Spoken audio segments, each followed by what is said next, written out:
to this, 204%, growing from 800,000 to 2.4 million. That deserves a round of applause, okay? Somos mucho. Como el tema en esta gran conferencia nos dice, we are breaking barriers y seguiremos creciendo. And since we know that there is power in numbers, leaning in the lessons of yesterday, what good trouble are we going to get into as Dominicans? The data tells a story. We are on the precipice of something great. This moment is ours. We have a real opportunity to reimagine leadership, what leadership looks like in this country. And I hope that you leave here inspired with an even greater understanding of our collective responsibility to the next generation of Dominican leaders and the future of the United States of America. Cuando nuestros padres y nuestros abuelos llegaron a este país, no creo que se imaginaban que íbamos a llegar tan lejos en tan poco tiempo, que íbamos a ser la potencia que somos en diferentes industrias, como en la educación, medicina, tecnología y en la política. Somos el reflejo de los sacrificios de nuestros padres. Y ahora hablan los ejecutivos. Nuestros panelistas, mucho como el congresista, are also first in their respective positions. Yadira Ramos Herber is the first Latina elected mayor of one of the top 10 cities in New York, representing New Rochelle. And we have Antonio Reynoso, the first Dominican to serve as borough president in the city of New York, in the great borough of Brooklyn. We have Elim Cava, is the first elected mayor of Dominican descent in the city of Perth Amboy. Y el señor Héctor Lora, mayor of Passaic, New Jersey.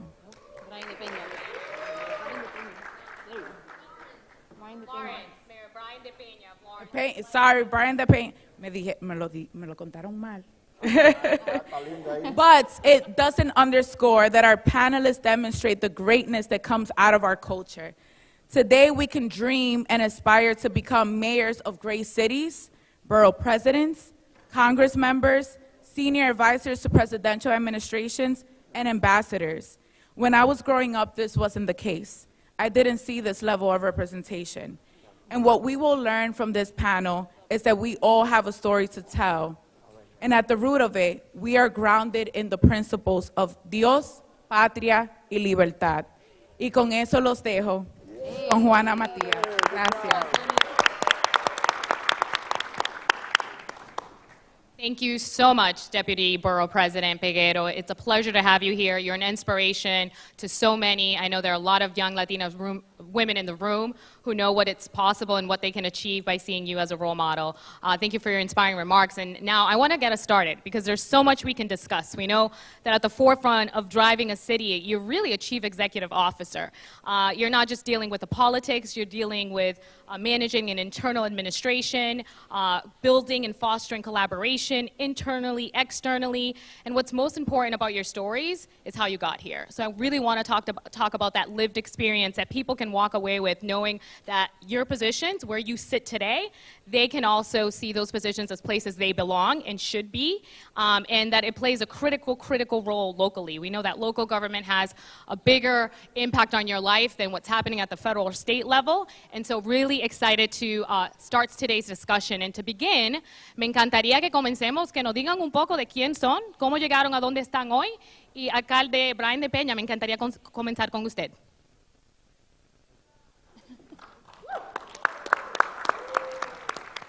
Qué bien. It's a great honor for me. For many years, I don't see a lot of Dominicans together in one room. And that's I'm excited. Yo me siento muy orgulloso de donde vengo, porque la joven dijo que ella agradece el esfuerzo que hicieron sus padres. Y yo tengo que agradecer el esfuerzo que tuve que hacer yo. Eso era un privilegio. Mis hijos y bisnietos tienen ese privilegio de decir esa palabra. Pero yo soy de una generación que vino sin nada. Yo llegué aquí a este país en una yola, sin un kiki, como dicen por ahí, y tuve la dicha de aprovechar mis estudios en República Dominicana, donde yo me eduqué y donde trabajé como profesional en el área de la hotelería, y eso me abrió las puertas, pero cuando llegué aquí fue duro, tuve que romper las barreras, primero la del idioma, que todavía no es que lo dominamos muy bien, pero estamos dirigiendo una ciudad donde el 80% de los residentes son dominicanos, donde es la única ciudad en el mundo, fuera de República Dominicana, que gobierna a los dominicanos, socio, político y culturalmente. Donde los últimos 5 alcaldes han sido dominicanos, donde el consejo de la ciudad, de 9 concejales, 8 son dominicanos, de 2 representantes estatales, los 3 son dominicanos y representan otras ciudades que no tienen muchos dominicanos. En la historia de la ciudad de Lawrence no tenía el privilegio de elegir un senador, porque he compartido con 3 ciudades. Y hoy, después de 30 y pico de años, tenemos el primer senador, después de 30 años, electo por la ciudad de Lawrence, y es un dominicano. Donde el 98% de los estudiantes en el sistema público son dominicanos. Donde el 87% de todos los negocios son de dominicanos. Donde la mayoría de las viviendas e inversiones a nivel millonario son de los dominicanos. Y yo me siento muy orgulloso de ser el alcalde de esa ciudad. Corrí como concejal por 4 años, siendo el concejal, como Juana sabe, más votado en la historia de la ciudad de Lawrence, y ahora electo como el alcalde que también más votos ha sacado en esa posición de alcalde. Y para mí es un orgullo ser dominicano.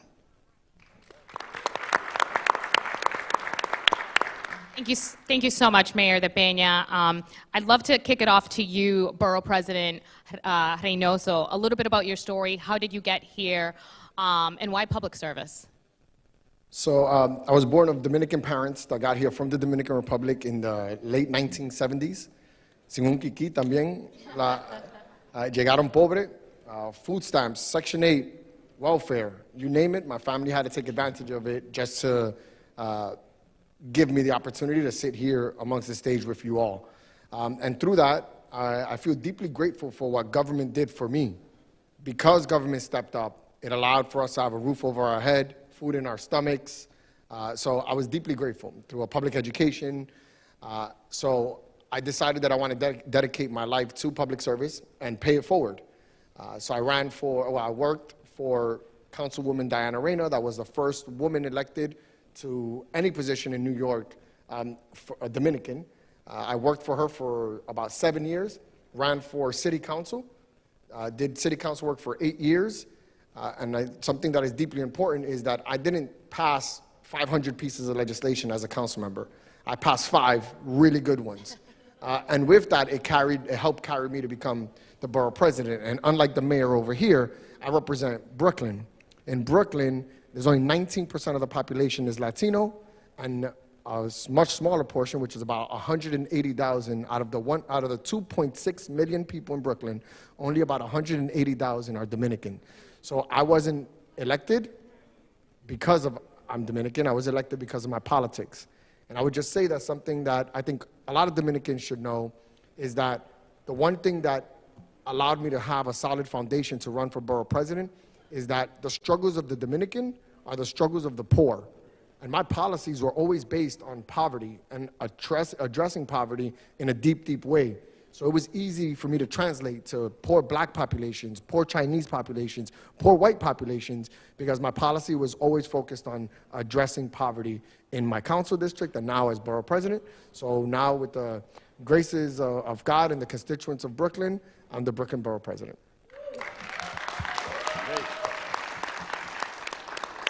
The future is bright if this is what we have in our pipeline. What an inspiring story, and really love your focus about, it's not about our identity, right? And identity politics, it's about what we bring to the table, our capacity, our acumen, and we can be just as great and effective advocates as anyone else. And I want to move on to Mayor Ramos, the first Dominican woman to hold this role. Tell us a little bit about your story. There are many women in the room here today who aspire to be in your shoes. How did you get there? What were the challenges? And, inspire us. Okay. Well, it's first woman and first person of any color in the city of New Rochelle. So,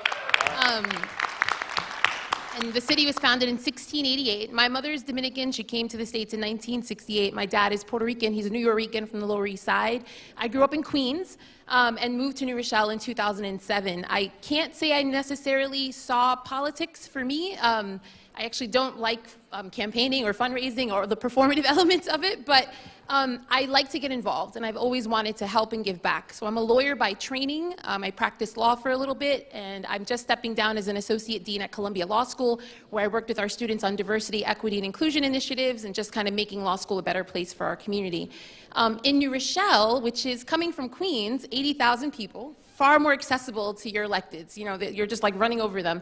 And I kind of used my lens as a mother to really get involved. We lived in a predominantly African-American neighborhood, so picking up on my colleague here, and felt that there were parts of that community that were under-resourced. The parks didn't look as good, intersections weren't safe, and that New Rochelle lacked a little bit of equity. So I just started going to meetings and just raising my hand and just raising issues that I thought I wanted all parts of New Rochelle to look the same. And through following just what I thought needed to be improved as a mother, was asked to run for city council. So I ran in 2019, I served my term, and then during that term, we had a police shooting killing of a black man, and I was asked to chair our police reform plan. And so again, bridging the gap, I think especially as Dominicans, I think especially as an Afro-Latina, bridging the gap to an African-American community and speaking on issues of equity and poverty and really focusing on policy. In New Rochelle, 30% of the community is Latino, but Dominicans are like 1%. So I think some of the challenges, I think being a woman, you're still facing issues around who's going to watch the kids and how are you going to manage the house and running. And so you still have to get over the gender issues and bias. As a Dominican Latina, explaining, like, are you black? Are you Latina? Who are you? What side are you on? And not choosing a side, because our backgrounds are of African descent, of European, of indigenous. And so embracing that full identity and just trying to connect in the spaces that had not been seen. And then being, a mom and everything else. So I'm day 40 on the job, so it's still very, very early. But when I walk into a CVS and a Latina speaks to me in Spanish and cries because she can tell me her issues and not worry about finding the right words, when I speak to black women and we can just kind of connect and affirm on those issues, I know that I'll be able to bring those lived experiences to make some real lasting change in my new city of New Rochelle. Thank you so much, Mayor. We look forward to everything you will accomplish. It's 40 days, but we hope there are re-elections and re-elections to come. Mayor Caba, your background speaks to a lot of community organizing, civic engagement. How did you get to where you are today? How did that play a role? And why public service? Thank you. Good afternoon and blessings to everyone. Saludos y bendiciones para todos. I was born in the Dominican Republic in 1973, and I came to the United States when I was 4 years old in 1977. Came to the city of Perth Amboy. Well, originally, first we came to New York City, Lower East Side, Manhattan. My parents came to the United States in the late 60s. And definitely went through the struggles that many of us, my colleagues, and many of us in this room, I'm sure, went through, right? Where we had, I had parents that were working multiple jobs just to get us by. And I could tell you that it wasn't easy, right? And as far as politics goes, in my early years in life, there's no way that I ever would have imagined that I would get into politics. But one thing that I made sure I did was stay involved, whether through sports, whether through community activism, and so on, right? Not the politics, but definitely giving back to the community some way, somehow. And I'm also a man. That's the most important thing to me, right? Not just the politics, not just being mayor, but being a family man. I have a beautiful wife, which she's my boss, and we could all relate to that, right? Because let's be honest, in a Latino household, the ladies are the bosses, right? Most of the time. And I have a beautiful wife. I have beautiful kids. I have my son is 5 years old. My daughter's 3 years old. And those are my inspiration. As far as the politics goes, like I mentioned, giving back to the community, right, is something that I always did early on. And in 2014, I was asked if I wanted to run for politics. And I could tell you that I ran for city council, didn't make it. We ran a very grassroots campaign, came within a few votes of getting elected, but did not give up, right? And a couple years later, ran again, was successful, got elected to the city council, first Dominican to get elected to the city council. Also ran to be a committee member for my ward for the Democratic Party.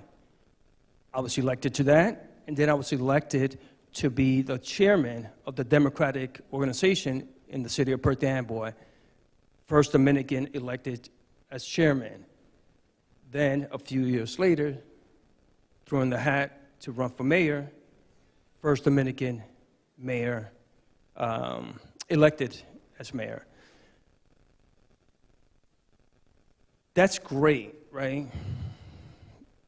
As far as for myself. But that's not enough. It's, once again, it's giving back, making the true changes. And I could say that since I got into politics, I have been part of many changes in the city of Perth Amboy.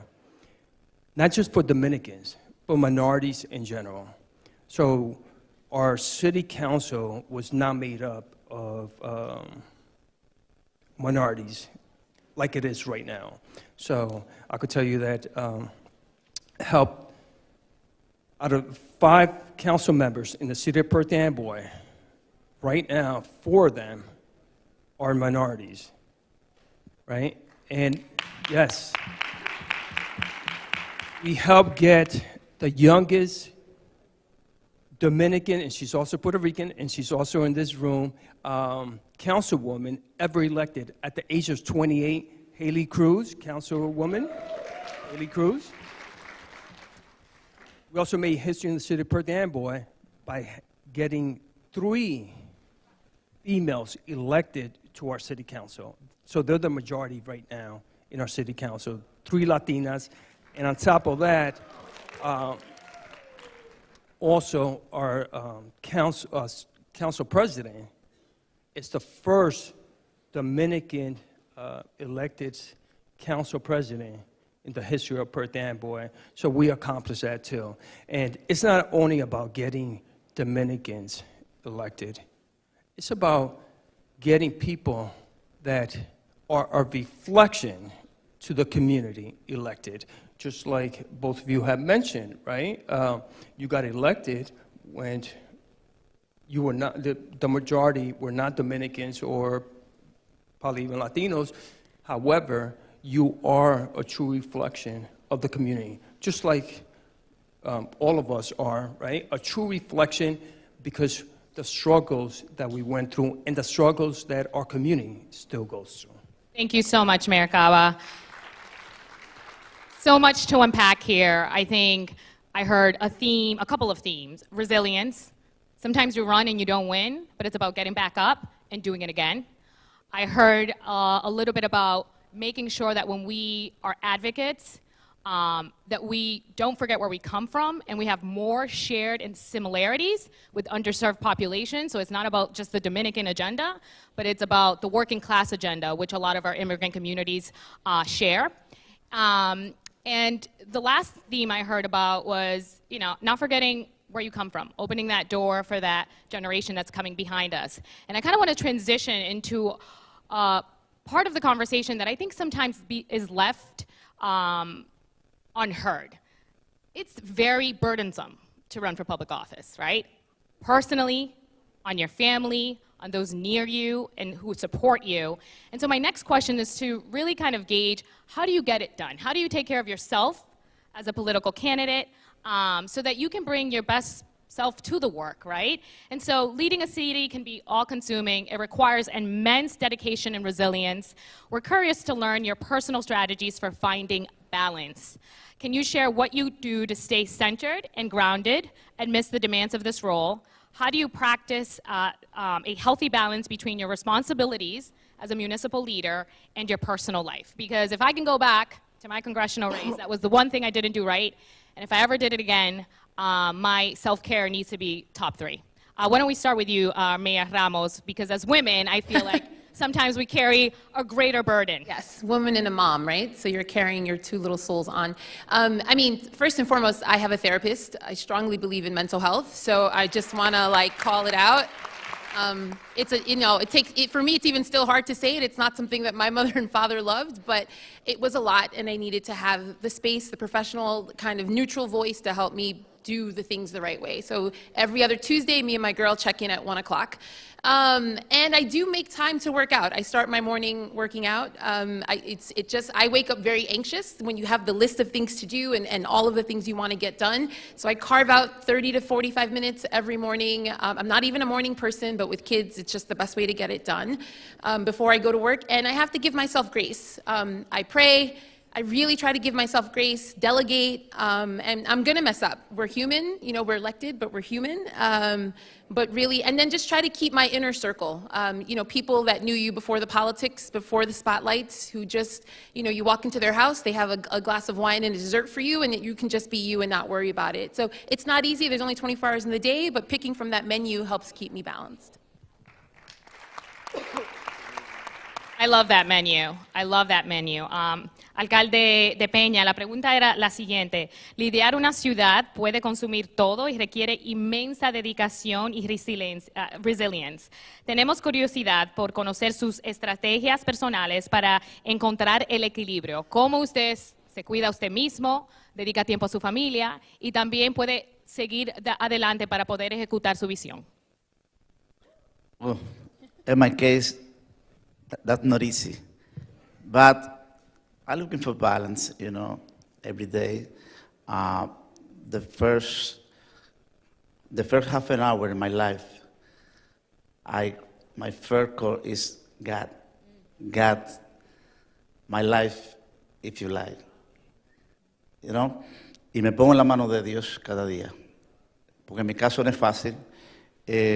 Ustedes los que viven en Lawrence, Massachusetts, saben, tengo una familia grande, soy propietario de 5 compañías de negocios diferentes que no son la misma, que fueron un poquito más llevadero. Correr una ciudad como Lawrence, donde la mayoría son dominicanos, a veces se piensa que lleva la ventaja. Los dominicanos a veces son un poquito difíciles cuando ya el poder se reparte entre nosotros. Somos muy unidos cuando le queremos quitar el poder a los demás.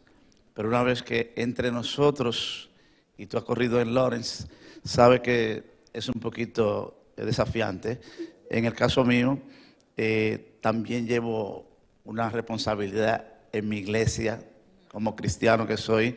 Tengo una responsabilidad como primer anciano de mi iglesia, y eso lleva una responsabilidad de ser alcalde, de ser un alcalde, como dicen en la radio, demasiado, y dicen los medios de comunicación, demasiado popular.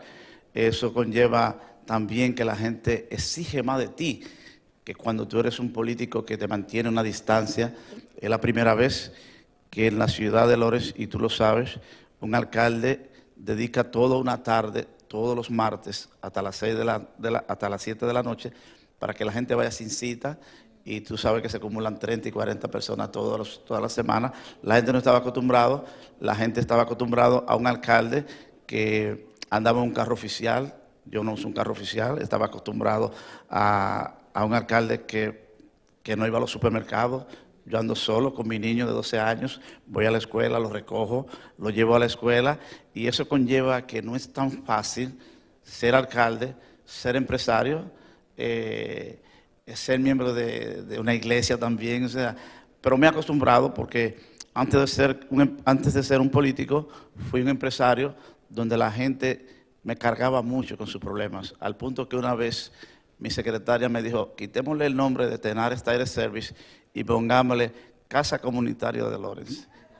Y ya yo venía probado en la política y para mí no ha sido fácil, pero a la vez ha sido como parte de la rutina de mi vida.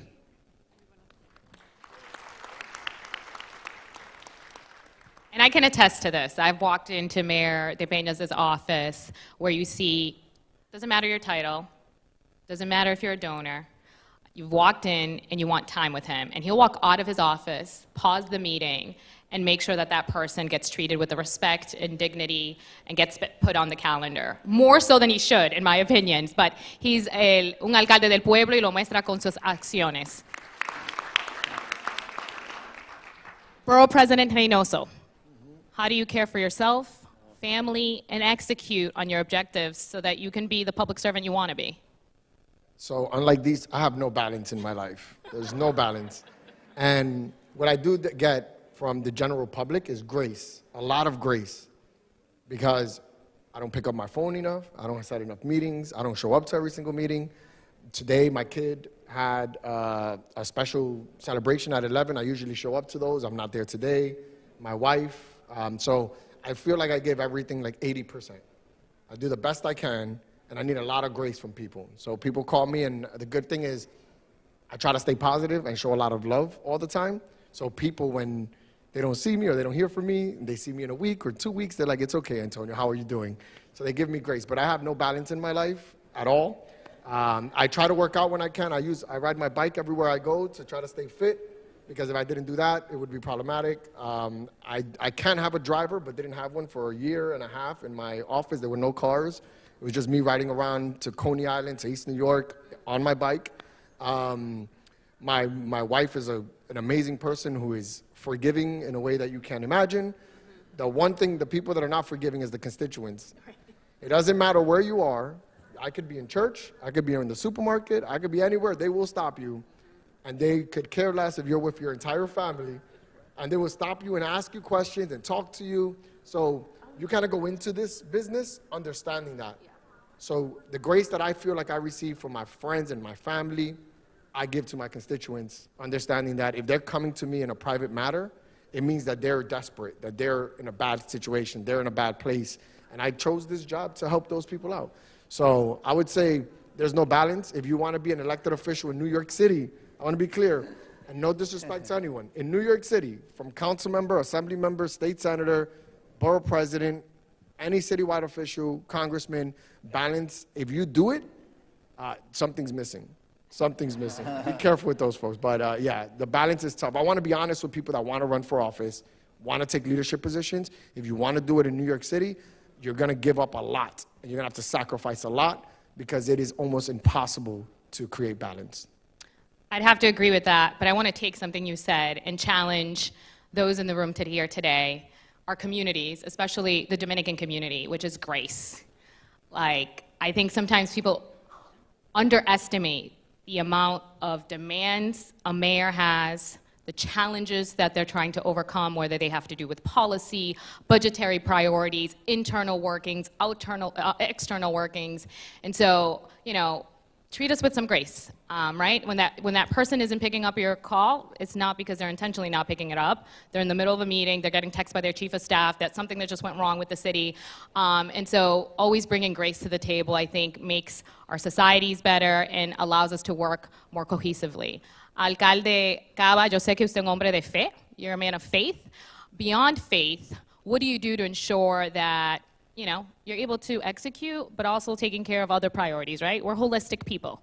Our jobs identify us, sometimes too much, but there's more to us.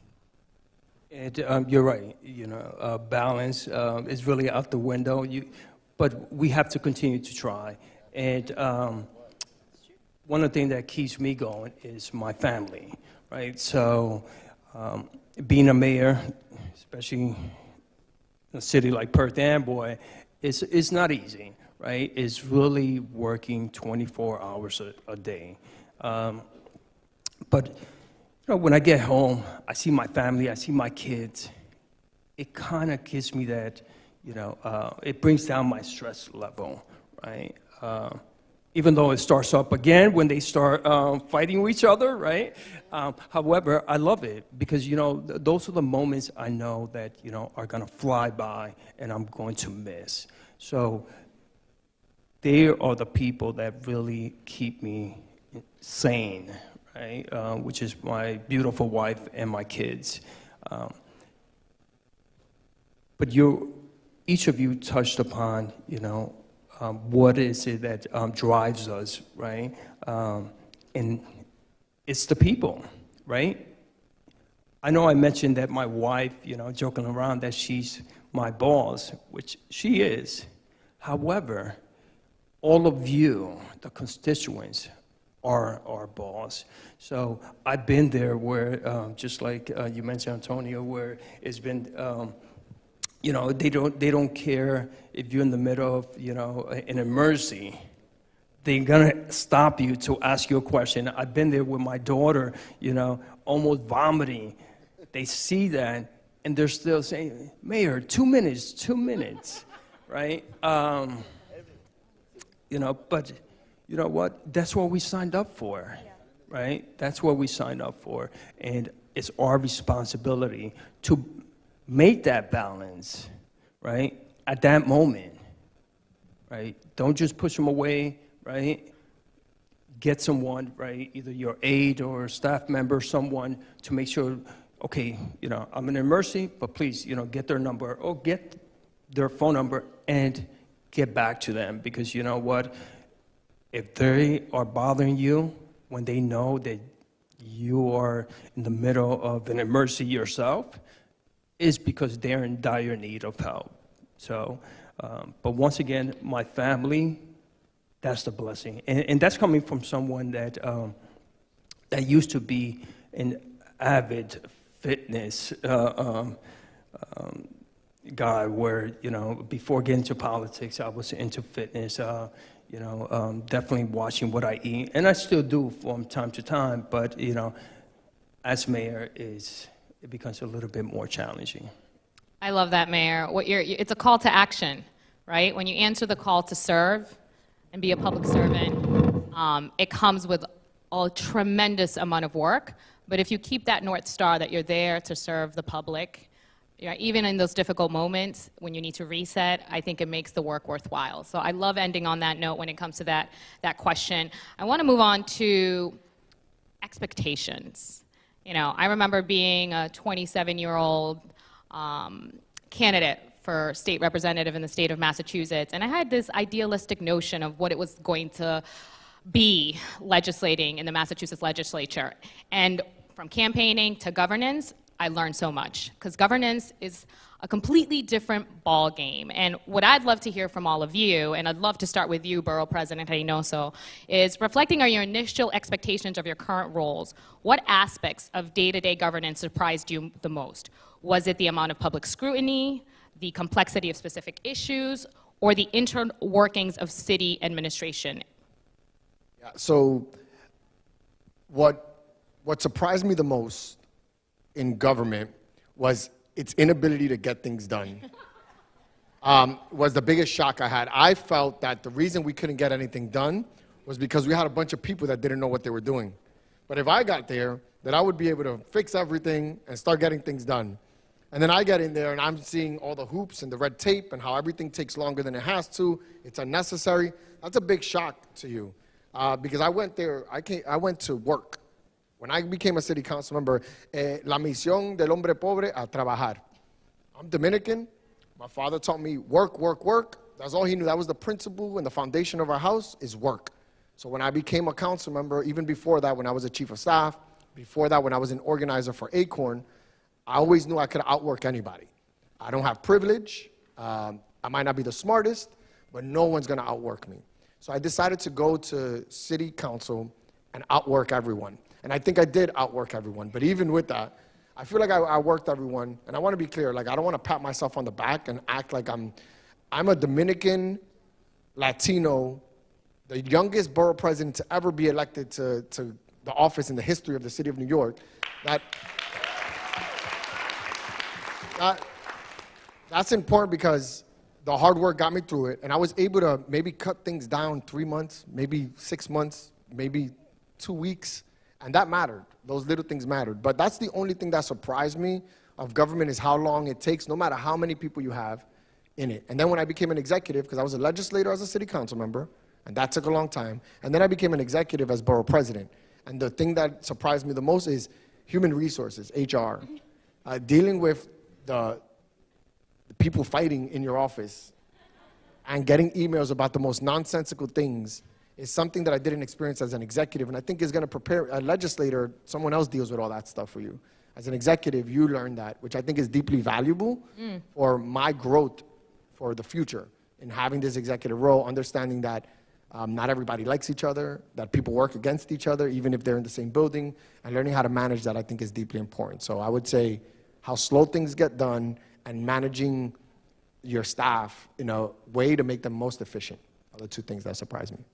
The bureaucracy is real, especially when you sit in the federal government. You get to see it at the forefront and all of the red tape and how things aren't put on a path to actually get done. Mayor Caba, since being mayor, like, what has surprised you in the role? What's been the most difficult and challenging obstacle you've overcome? Same thing. Same thing. I served as a council member, right? And as a council member, I was like, wow, government is really slow. As mayor, I was like, wow, government is really, really, really slow, right? So much red tape, you know. I had so many ideas, right? My first year, this is my, going into my fourth, right? And I'm accomplishing things now that I started my first year 3 years ago. And now is when we're getting it done, right? Like, for instance, the Business Improvement District, right? It only covered our downtown district, a little bit, some side streets, right? I wanted to make sure it covered the entire city. That way we're able to help every single business in Perth Amboy, right? That was the vision. It took 3 years to accomplish that, where the last council meeting, it was finally approved. Thank you once again to our councilwoman, Haley Cruz here. And that's so important because, you know, in Perth Amboy, we're predominantly Latinos. We're around 80% or more Latinos, right? And the majority of the businesses are Latino, or not even Latino, minority-owned businesses, right? We need to make sure that, you know, we're giving back to each of them, and we're working collaborative with each other. And so, just like you mentioned, you know, that's one, the red tape, right? And the other, you're right, as far as so many employees not liking each other, right? So another challenge is change. You know, we're all creatures of habit, right? So I came in there with some fresh ideas, fresh vision, right?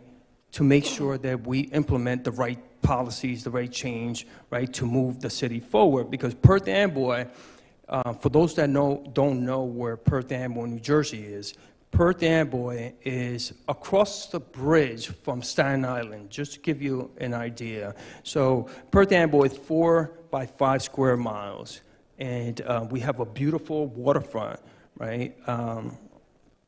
And our population in the last census was 55,444. Now, we're also a historic city, where Perth Amboy was established in 1683, almost 100 years before the United States, right? So we have rich history in the city of Perth Amboy.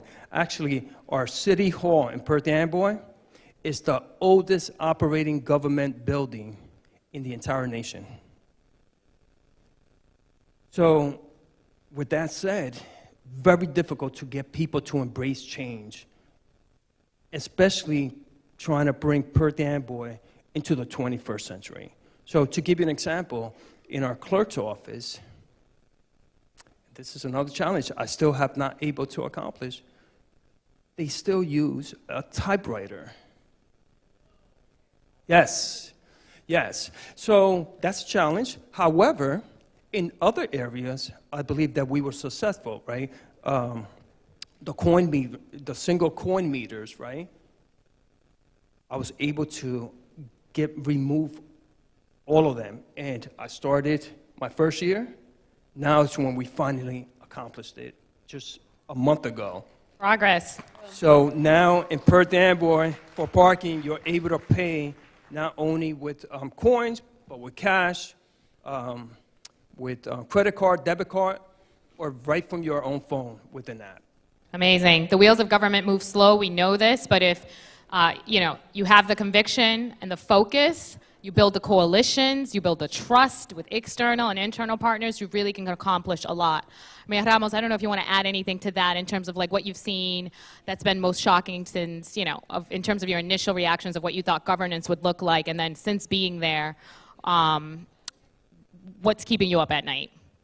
You can't underestimate the relationship building that's necessary to get anything done. So you touched on the coalition, especially when you're representing a district, you can really go hard on certain issues. Representing an entire city, a very diverse city, you have to have a little bit of humility to listen, to build those relationships, but also kind of keep everything mission forward so that you're actually producing. And that's an everyday balance. Every meeting is a tension of when do you kind of turn on and when do you kind of fall back and when do you lean in. But the relationships help you in those crisis moments. So 100%, 100%. It's not just what you know, but who you know. It can make the difference in bridging something from not being able to be accomplished to being accomplished. Alcalde de Peña, yo quiero hacerle esta pregunta a usted porque nosotros venimos de una comunidad que casi 90% latina, dominicana, y alguna vez usted piensa, bueno, la gran mayoría de la comunidad dominicana se llevan bien, están de acuerdo, pero la realidad es una cosa muy diferente. Entonces, la pregunta es la siguiente. Reflexionando sobre sus expectativas iniciales, sobre sus funciones actuales, ¿qué aspectos de la gobernanza diaria los sorprendió más? ¿Fue la cantidad de necesidad pública, la complejidad de la administración interna y externa de la ciudad? ¿Qué usted pudiera compartir un poco cuando se viene a ese tema? Mira, ya haber servido 4 años como City Council me daba una idea, siendo miembro del subcomité de finanzas, de personal, ya tenía un roce con el manejo del gobierno, un poco. Pero lo más difícil, y créanme, la mayoría somos dominicanos allá, y a veces muchos pensamos que las cosas son como allá. Y el mayor desafío que yo he tenido en ese trabajo ha sido para gobernar la gente que quiere siempre un trabajo, que creen que los trabajos que tiene la alcaldía son inagotables. Pero de repente tú le das el trabajo, ellos quieren otros. O sea, ya no están conformes con que tú le diste el trabajo, sino que quieren otro. Pero entonces quieren el de la familia también.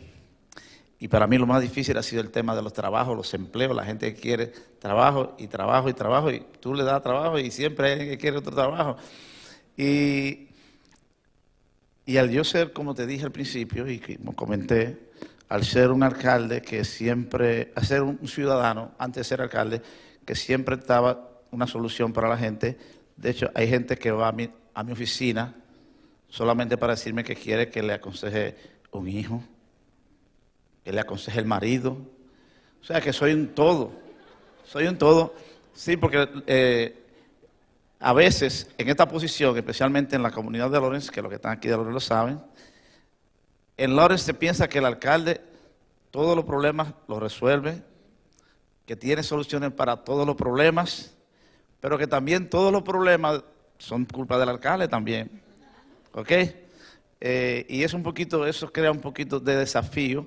Sin embargo, lo disfruto mucho y esa es la razón por la que corrí para esa posición, porque cuando mi esposa le di la idea de que iba a retirarme de todo lo que tenía que ver con la vida de la sociedad, porque yo he sido presidente de la Cámara Hispana de Comercio, de todas las instituciones, cuando han estado ya muertas, que no van a celebrar el desfile dominicano o la Semana Hispana, ahí viene Brian Pan, la revive, y todas las instituciones yo le he dirigido en la comunidad. ¿Qué pasa con este tema? Que entonces yo le digo a mi esposa, me voy a retirar de todas las instituciones. Y cuando yo le he dicho, pero es que ahora la gente quiere que yo sea concejal o alcalde, me dice, tú me prometiste a mí que tú te ibas a salir de todo, y eso es todo, a eso tú le llamas todo. Y no te creas que a veces tengo ese desafío donde mi esposa me dice y mi familia me dicen, tú eres el hombre más estúpido. Cuando el Señor te ha dado todo en la vida, te ha dado buenos amigos, te ha dado empresas, te ha dado hijos, te ha dado todo, ahora te metiste en el lío peor de tu vida.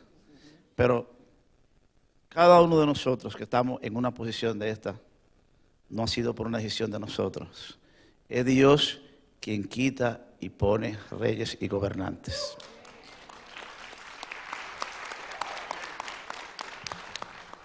Well stated, well stated. And I think you guys would all agree with me. You can't do this work in a vacuum. You can't do this work on your own. I am a firm believer, and it's something I say constantly, you're only as strong as your team. They're your greatest asset. So I'd love to hear a little bit, and Mayor Cava, you mentioned this. You talked about value-driven leadership. What values do you bring to the table to be able to effectuate change? So what have you done to build an effective team that supports you individually, that you trust, because in this arena of work, trust is absolutely critical, especially with your closest soldiers. And what are some hard challenges or lessons that you've learned? And I'd love to start with you, Mayor Ramos. So it's an interesting question. New Rochelle has a council manager form of government, which means the council appoints the manager hires the commissioner. So you don't walk in and get to just hire or fire. So when we lean into the relationships, it's a real thing, at least for us. I need 4 votes to get any policy passed.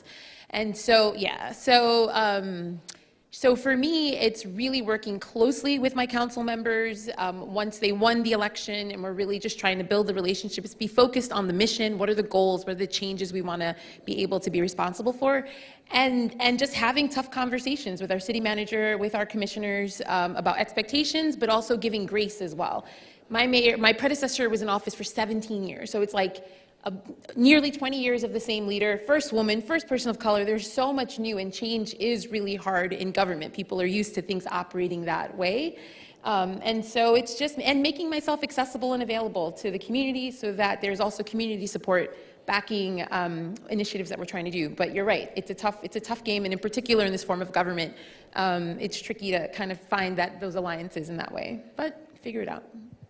Especially when you inherit a team. When you inherit a team, I think it's key. I've seen this in the federal government. Like, how am I bringing my team along? It's in an inclusive process, because you're only going to reach that finish line with them there beside you. Alcalde de Peña, me gustaría ir donde usted estábamos hablando de que su equipo determina qué tan exitoso usted va a ser como alcalde. ¿Qué usted ha hecho para crear un equipo que usted le tenga confianza? ¿Y qué ha sido alguna de las lecciones que usted ha aprendido? ¿Verdad? Sabemos que hay turnover, que hoy usted tiene a alguien en su equipo y mañana no. Y que esa gente son clave para poder ejecutar una visión. ¿Usted pudiera compartir un poco de lo que usted ha hecho ya casi en 4 años en la ciudad de Lawrence? Sí, mira, lo primero que tienes, cuando tú tienes un equipo y quieres que sea exitoso, lo primero que tienes que hacer es aprender a delegar, pero a delegar con confianza y con responsabilidad. Y a no depositar toda la confianza al punto de que el otro se sienta demasiado confiado. Y es un equilibrio que hay que tener y que se debe tener cuando tú gobiernas, porque debe hacerlo sentir como que toda esa confianza es absoluta, pero no debe ser absoluta, porque es peligroso. El hombre y la mujer, cuando se siente demasiado en la cúspide del poder, ve a los demás, a quienes debe servirle, muy pequeños. Y debemos reconocer siempre, gracias, siempre me gusta reconocer que cuando Dios nos pone a servir, es para que aprendamos una lección de vida que es la más importante, aprender que es mejor servir que ser servido. Y es un privilegio servir. Entonces, a la vez, cuando tienes un equipo que tú les das esa confianza, tú también tienes que hacerles sentir que ellos son importantes, aprender a valorarlo y aprender tú mismo cómo te sentirías tú en la posición que ellos están. Siempre le digo a mi esposa, en los negocios, en la empresa, le digo siempre, recuerda que el tú ser el dueño de la empresa te da un grado de superioridad que no es real, porque el único grande es Dios. Pero cuando tú vas, gracias, cuando te vas a dirigir a tus empleados, a los que tú crees que son tus servidores, debes siempre reconocer que solamente el tú ser el jefe te da un grado de superioridad ante los ojos del que está sirviéndote. Pero me gustaría siempre que le vas a llamar la atención a unos de nuestros empleados, que te pongas en su lugar y pienses cómo te gustaría a ti que tu patrón o que tu jefe o quien te da orden o quien te da responsabilidad te gustaría que te tratara. Trátalo igual y siempre va a tener éxito con tus empleados. Por eso yo tengo empleados que tienen 17 años conmigo en mi empresa, 5. Y cuando llegan allí, tú lo sabes, que se van, lo que se van, llegan a pie y se van en un buen carro. Han comprado sus casas. ¿Por qué? Porque yo lo trato de la misma manera que a mí me gustaría que me trataran.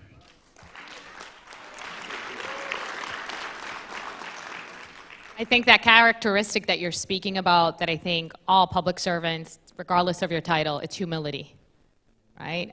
Treating everyone with the respect that they deserve, regardless of title. I want to kind of kick this question both to you, Mayor Gaba, and Borough President Reynoso, and I want you to add a little bit about, yeah, there's your internal team, those people who are direct reports, but the city council needs to be a part of your team. So, you know, I think Congressman Espaillat, who's been a mentor to me, or a padrino, I would have never been able to run for Congress without his support, always told me, Juana, it's a game of addition, right? It's a game of addition internally and externally. So as you're answering this question, I'd love for you to elaborate on how are you making those city council members, right? Who aren't for that initiative, who are causing those delays and red tapes, how are you gaining their trust to overcome these bottlenecks in the policy and budgetary priorities you're trying to drive? Borough President Reynoso, can you kick it off for us? Yeah, I think the biggest mover for council members is previous success. If they see that you've succeeded, they will want to follow suit. If they see you failing, they're not going to want to follow. The Brooklyn is was a moderate borough. Mayor Eric Adams was the Brooklyn Borough President before me, and he is a moderate. Before then, it was Marty Markowitz, who would be considered a conservative. We have a group of council members. I was the most progressive council member in Brooklyn, arguably, the most progressive. So out of 16 council members, I was the most progressive. The city council was very moderate, and it didn't want to do a lot of things. I voted against the budget. I voted against increasing the police budget in an effort to increase the education budget. I passed legislation that was deeply unpopular, with only barely getting veto-proof majority, barely. I did all these difficult things, and everyone said, you're very limited in your ability to grow because you keep going this way, when politics is here. When I won borough president, everything changed in Brooklyn. Now we have more than 50% of the council members are all progressive. And there's like 3 council members that are more progressive than I am. So now people think the formula to become a borough president is to be a progressive. So all of them want this seat in 6 years, si Dios quiera, que me dejen 2 años y después me reeligen. They all want this seat, and they don't think that the seat, the way you get it, is by following suit, doing what the county party is asking you, being average. It's like, do something bold, be progressive. So the city council right now is more progressive than I am. They're doing things that I never thought were possible when I was in the city council. And that happened because they're seeing the success of Brad Lander, who is the comptroller, Jamani Williams, who's the public advocate, myself. We're all deep progressives that were told we weren't going to be successful, and we all won our seats. And we were all underdogs. In the polling for Brad Lander, he was in 3rd place. I was in 3rd place when we first started. And our success now has made it so that a lot of the younger people, we have an all-women city council, majority women city council, majority minority city council. All that is happening because the progressives in New York are starting to rise up. And I think it's happening because of the modeling they're seeing. So I've been very fortunate to not have to really squeeze the city council for anything. They're doing things that I didn't even think I could do. So they're pushing me left now. So I'm really grateful for that. But I think it only happens because we won. If we would have all lost, they would have been more moderate and would have been scared to take on chances. So that's how we do the work in Brooklyn. Getting it done. Mayor Cava, what do you have to add to that? My first 2 years, I could tell you, it was a lot more challenging, right? Because I didn't have a council that agreed with the vision, right? But I believe that true leaders create leaders, right? Like that old saying, true leaders create leaders. So from day one, that's what I set my mind, right? To make sure that we're supporting like-minded people. And I could tell you that right now, we have a council, not only the city council, but that with every other board, the business improvement, the business improvement district, the zoning board, the planning board, the redevelopment agency, all of them. Now, we have like-minded people, right, that share the same vision I do. We might have disagreement on how to reach that vision. However, the most important thing is that we share the same vision. Thank you, Mayor Cava. So what we're taking from this conversation is you have to build coalitions. You have to reach across the aisle, even with those who may have a different party affiliation, different vision, and work with them to be able to accomplish your goals. I want to close this session with one last final question with a very kind of lightning round response. And I want to close it with the theme that this entire summit is about, right? Breaking barriers. And I believe that one of the ways you break barriers is by ensuring that there isn't just these 4 elected officials that are before us today, but how are we building the pipeline? How are you looking back, opening the door to ensure that young Latina, young Latino who's interested in serving gets an opportunity and seat at the table? And so for closing thoughts, when you look back at your journey, what are some of the essential skill sets and experiences that some of the people here in the room should be aware of that they should cultivate before considering running for office, and why? And let's start with you, Mayor Ramos. Run and why?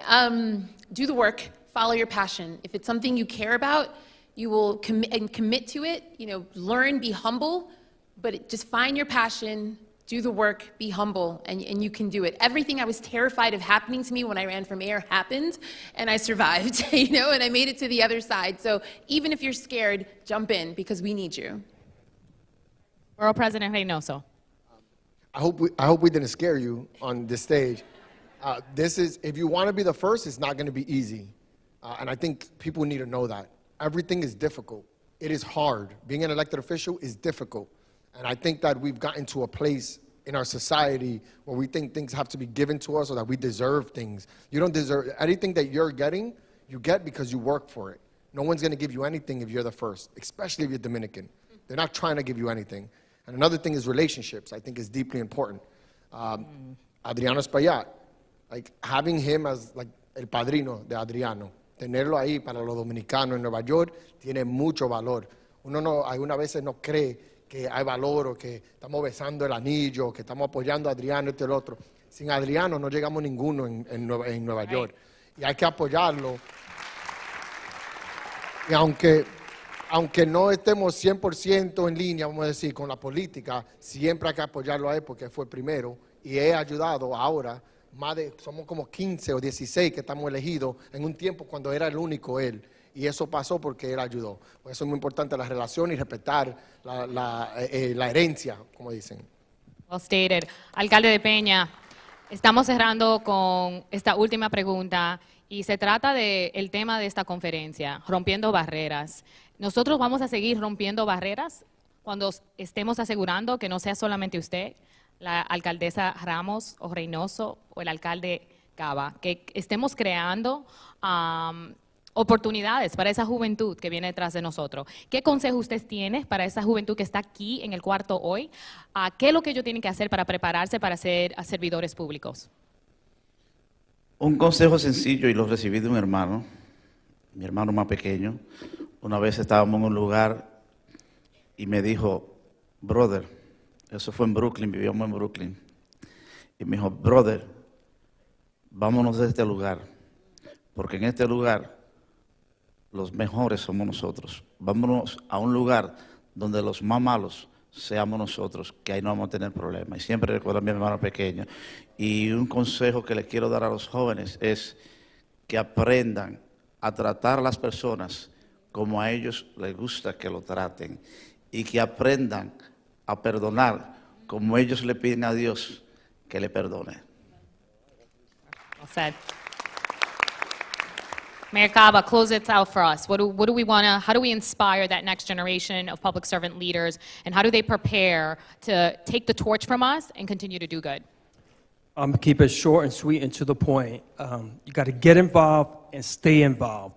I know you mentioned that it's not what you know, it's who you know.